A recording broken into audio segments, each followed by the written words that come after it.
Vivek Ramaswamy is being blasted for suggesting all students, all Americans, including American born, pass a civics test. What he said was every high school senior should have to pass the same civics test that we require of naturalized citizens. He says this shouldn't be controversial. And of course, for a lot of people, it is very controversial. Let me just go ahead and pull up this image of Vivek Ramaswamy. This is in case you didn't know who it was. This is who we're talking about. Some people have asked him, well, wait a minute. What is your plan for those naturalized citizens who turn out to hate America? I'm asking sincerely, Vivek. And he says, only those who love and pledge allegiance to America should ever be granted citizenship, period.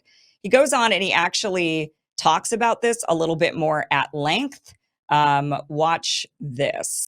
As a state of excellence, economic excellence and educational excellence. Take the Department of Education, dismantle the Department of Education, dismantle a lot of these regulatory agencies. My advice has always been kick it to the states. That's what our founding fathers envisioned. Part of our model was we want states competing with one another. Competition breeds innovation. I want Ohio to be the best version of itself, actually. I mean, what Silicon Valley was to the American economy for the last 20 years, I think Ohio, the Ohio River Valley can be for the next 20. It's not going to be through bits, that's Silicon Valley's model, but what I call through atoms, through production of stuff, of actual tangible things that we require in the defense industry. And you look at building up our defense industrial base, aerospace innovation. One of the things we don't have in this country right now is merit-based pay for teachers. Let's talk about the next 20 years. I think what we want is a generation of Americans who's actually equipped to compete. At the end of the day, China isn't looking the other way and giving us some sort of participation trophy at the end of it for complaining. We can't be victims. We got to be victorious. And I do think that lighting a fire under the feet of our educational system to prioritize achievement in math, reading, writing, critical thinking, physical fitness, by the way, I think that we've gone soft on this. Actually, even think about knowing about the United States. I love how many American flags you have in this room. Most kids today who graduate from high school can't even pass the same civics exam that we require of a legal immigrant before they become a citizen. So I want Ohio to be the first state that implements not just universal school choice, universal including homeschooling, but also for the public schools to compete, implements merit-based pay for teachers, administrators, principals. You should be paid a lot more than you are now. I think the best teachers are vastly underpaid, but I think it is insane that a majority of dollars flowing into public schools nationally don't even go towards instruction or towards those teachers. How are we going to best use AI not only to make the United States competitive and at the leading edge of all other countries, but also in a way that actually makes people's lives better, including those of workers? What we're missing out on right now is training a generation to leverage that, to change the way they already practice their profession, from engineering to medicine to law to even day-to-day management. I mean, I do think it's table stakes, right? You got 7, 8, 9 states that are doing it. I'm not saying that can happen with the flip of the switch, but is an aspirational goal. If you want to be a state that people are flocking into rather than out of, I do think that eventually it's going to be table stakes to be zero income tax states, to have states with a low property tax burden, and states that, like Texas today, are closer to being regulatory sandboxes for many industries. Okay.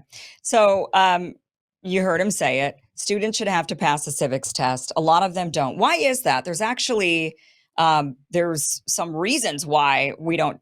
Civics was taught up until the 1960s. And then in the 60s, it kind of switched over to social studies and kids no longer were really taught that. And some of the reasons why they claim students are no longer taught civics is because of funding. They say federal funding for civics education decreased while funding for STEM education increased. They also say curriculum was narrowed over time with civics losing ground to core subjects, math, science, English, reading, writing, arithmetic. Standardized testing also started doing this kind of no child left behind that reduced civics offerings. They were focusing more on those reading, writing, and arithmetic. Also, teachers felt unprepared to teach civics. Also, political polarization. People felt like, I don't want them to learn civics for whatever reason. Maybe they thought it was too patriotic to learn civics. Seems like it would be something that you'd want to teach, but lack of prioritization was another one. And others just felt like it was controversial. So there's been a lack of civics learning throughout time. And that's what Vivek is sort of pointing out, is that why are immigrants that are required to take a civics test in order to become American citizens, but American citizens who are born here aren't even required to take the same civics test and have that same civics knowledge, and maybe they should. And it's really controversial. Some of the reactions to this, some people said, Vivek, it is, if you want to make Americans feel like second-class citizens in their own country, I am a Republican. If you run for governor of Ohio with this message, I will do everything I can to make sure you lose the GOP primary.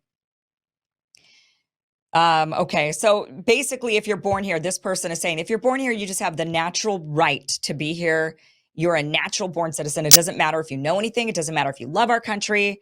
And that should be it. And then others that come into the country should have to prove their loyalty to the country. And, you know, maybe there's an argument to that. Maybe, perhaps, I don't know. But then again, we're talking about kids that are born here. And we say, yeah, but your parents aren't American citizens. And so therefore you're not, we're kicking you out. I mean, at what point does somebody who's born on this soil naturally love this country? Is it only if their parents are also citizens of the country? What about kids that are told Israel's actually your real true homeland, even though they were born here, their parents were born here, their grandparents were born here, but they're told, no, no, no, this country in the Middle East is actually your real home. Do they have affinity for the United States? I mean, these are all questions we probably should be asking, I suppose, and then determining, you know, who deserves to be an American citizen, because that question is on the table right now. Another person wrote to Vivek saying, kids born in America don't have to prove they belong here. We didn't make the rules of life. They aren't fair, Vivek. But if you're someone who wants to come to our country as an adult, you need to prove why you want to be here. I appreciate your immigrant mentality and wanting everyone to be a go-getter, but don't start effing with our kids, bro. What happens if they fail your test? Do they get deported to where their great-grandparents are from? Stop creating bullshit. This same person, of course, is against kids of illegals who are born here remaining American. I mean, the logic, we got to stay consistent in our thinking. Another person says, dude, what happened to you? So you were a grifter from the get-go? Have you taken a civics exam like that? Since we are founded on Christian principles, you should have to take a Christian theology exam then. It's actually not true. You know, a lot of the founding fathers didn't even believe in God, or they were naturalists. I mean, a lot of them were not into they were not, I mean, a lot of them were not Christian. So but a lot of people believe that we are a Christian nation. No, that really it just says under God. It doesn't say under Jesus Christ. There's nothing like that. It's always been God, God, God. Definitely the idea of a faith, but not Christianity necessarily. Show me where it says Jesus Christ anywhere in any of the founding documents. It says God. Every religion has a God or multiple gods. Half of Americans are born below average in intelligence, says this other commentator. That doesn't mean they should be deported or disenfranchised. They are still our fellow American citizens. So some even said to Vivek, look, like there's a lot of kids that can barely even read when they graduate from high school. They can't do math. And then to expect them to pass a civics test in order to be able to be full voting American citizens, you're going to be disenfranchising a lot of groups. And people point out, said like Black Americans. And, you know, okay, is there truth to that? Certainly certain groups struggle when it comes to graduating with certain levels of education. We do know that there are statistically groups that struggle. Would they have a harder time with civics? Possibly, if they're struggling in other academic fields. And so should they be alienated? I mean, it certainly would be a way for people to use, right? They could weaponize this and say, well, unless you could pass a civics exam, we're not going to let you vote in this country. And then they decide on what the questions are. And then that could alienate certain groups of people especially if they're never taught those. You know, you can make it to where you don't even teach it to them. And then they have to pass the exam in order to vote. And you just make sure they can never pass it because you don't ever teach it to them. I suppose that's a possibility. So it can get really tricky. Probably not ultimately a good idea. But I want to know if you and I could actually pass a civics test. We are going to be taking this test together. Let me just grab that test and get it ready for us. Okay, guys, we're going to take this test. Now, I have not looked at this test. So we are going to be taking this together tonight to see if we could actually pass this citizenship civics test. This is from 2008. This is on the government website, U.S. Citizenship and Immigration Services. This is the practice test they give people. I think it's 20 questions long. Are you guys ready? Let's see if you or I would pass. Well, really, it's going to be whether or not I could pass the civics test because I'm going to be the one taking it. Okay, here we go. Question number 1. 1 second. I might have to sneeze. I'm having an allergy attack. Sure did. Okay. What do we show loyalty? Oh, okay. What do we show loyalty to when we say the Pledge of Allegiance? I pledge allegiance to the flag of the United States of America. So it would be the United States. Ding, ding, ding. Look, I got one green right up here. Okay, great. Next question. How do I do the next question? Okay.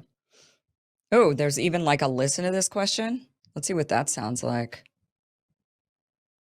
During the Cold War, what was the main concern of the United States?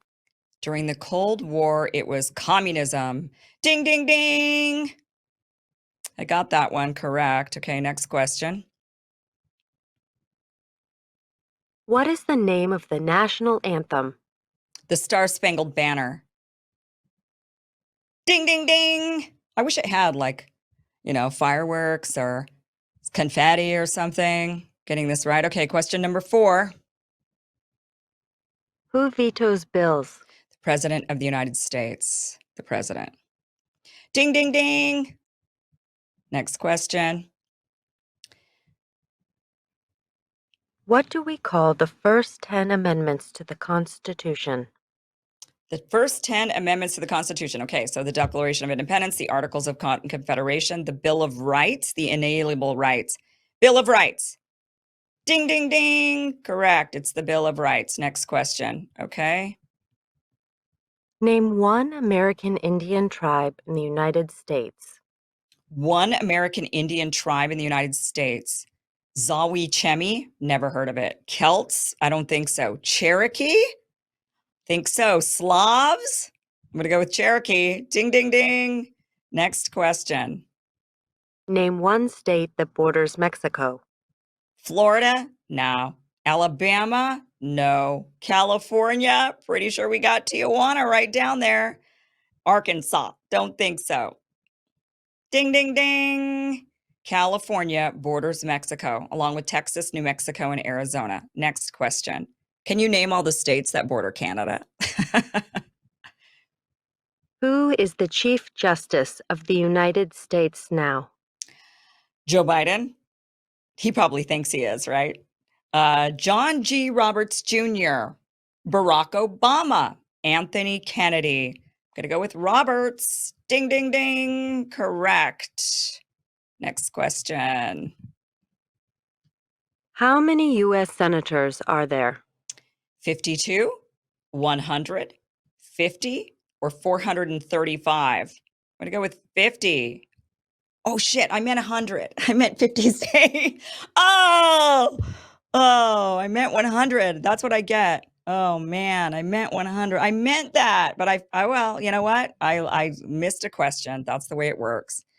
Okay. Name one U.S. territory. Cayman Islands, Haiti, Bermuda, Guam. Too bad Gaza's not on here, or Greenland or Canada, because those seem to be the new U.S. territories we're eyeing, right? Guam is a U.S. territory. Ding, ding, ding. Next question. What are the two parts of the U.S. Congress? The House of Lords and the House of Commons, the Senate and the courts, the House of Representatives and the courts, or the Senate and the House of Representatives. I'm going to go with that one. Ding, ding, ding. Next question. How are you guys doing on this test? What are two rights in the Declaration of Independence? Two rights in the Declaration of Independence: liberty and justice. Liberty and justice. Life and the right to own a home. Not right to own a home, but it was like life, liberty, and property, like protection of that, maybe. Life and pursuit of happiness. Ooh, this is a hard one. Life and death. Well, that's certainly what happens to all of us, right? We live and we die. I don't know if that's in the Declaration of Independence, but that's just a universal truth. I'm going to say, I'm debating between A and C. Is it A, liberty and justice, or is it C, life and pursuit of happiness? I'm going to go with A. I'm going to go with A. Oh, it was wrong. It was Life in Pursuit of Happiness. Really? Because not everybody gets to really pursue happiness. I don't feel like that's, I mean, the reason why, I mean, I should have just known this because I should remember exactly what's in maybe I should have the Declaration of Independence memorized. But I would think that, um, I hesitated on that one because I thought, well, but not everybody gets to pursue happiness. That's not like a right that you have. I mean, you get to live, and maybe the government should protect you from from liberty. You know, you'll have liberty and you'll have justice. Like that's what you'll get. But I can't like guarantee you're going to be happy. I don't know. That's what my thinking was, but I blew it. Okay, next question. Who wrote the Declaration of Independence? George Washington, James Madison, Abraham Lincoln, Thomas Jefferson. I'm going to say Thomas Jefferson, or was it James Madison? I don't think it was George Washington. Certainly wasn't Abraham Lincoln. He wasn't even alive. I'm going to go with Jefferson. All right, it's Jefferson. Whew, that was a tough one. What is the supreme law of the land? The Constitution is the supreme law of the land. So Articles of Confederation, Declaration of Independence, the Constitution, or Emancipation Proclamation. Constitution. Okay, we got that. Next. Name one war fought by the United States in the 1800s. The 1800s. World War II? No. Korean War? No. Mexican-American War? Or World War I? So World War I was like around 10s. It was in the 1910s, right? World War II was in the 1940s. Korean War was in the 1950s. Mexican-American War it is. The War of 1812. Yeah, okay. Next question.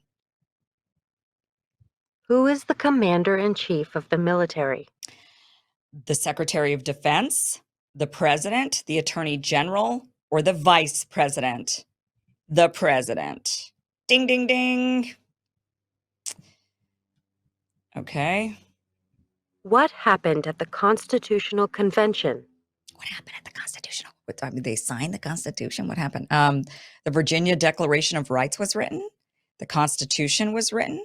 The Declaration of Independence was written. Or the Emancipation Proclamation was written at the Constitutional Convention? I don't know. I actually don't know. I mean, we could use like deductive reasoning on this, but I actually don't know this, and I should know this, right? I mean, Constitutional Convention, so I'm just going to go with the Constitution was written, but I don't think, I mean, maybe. Oh, it was okay. I guess like deductive reasoning works sometimes. It's Constitutional Convention. I guess the Constitution was written. Okay. Lucky guess. Who is the father of our country? God. Abraham Lincoln, Patrick Henry, George Washington, or Thomas Jefferson? I think George Washington. Yes, because he was the first president. Okay, this is the second to last question. When was the Declaration of Independence adopted? July 2nd, 1789, March 4th, 1789, July 4th, 1776, or December 7th, 1787. Well, I'm going to go with the big holiday, 4th of July. Ding, ding, ding. Okay, last question, guys. The House of Representatives has how many voting members? Oh. This is actually tough because the House of Representatives has more members than it has voting members. So some of you might not know, but there are some members of the House, like those that represent the U.S. Virgin Islands or Guam or Puerto Rico, and they do not get to vote. So I'm going to say, but I don't know. When we know the number of the U.S. House of Representatives, and we know the number is 435. I don't know if that number is 435 voting members or if that's 435 members, and in which case, oh wait, or do we have 441 members, but 430? So I'm going to go with 435. So there might be maybe 441 current members, but only 435 of them can vote. Let's go with that. Correct. There are 435 voting members in the House of Representatives. Okay. I wonder how many members of the House of Representatives there are. So that's it. View results. Did I win? I answered 90%. I can be a U.S. citizen. I win. I could be a citizen. How did you do on that exam? Did you fail? Did you win? Are you a U.S. citizen? What do you think? Would you be allowed to vote in the country? If you had to take this test today, would you be allowed? Let me know. Would love to hear from you. You can email me, kim@kimiverson.com. You could comment down below. Thank you for watching this clip from the full Kim Iverson Show. If you want to watch the full show, visit kimiversonshow.com. The show airs every Monday through Friday at 5 p.m. Pacific, 8 p.m. Eastern. Again, it's kimiversonshow.com. See you there.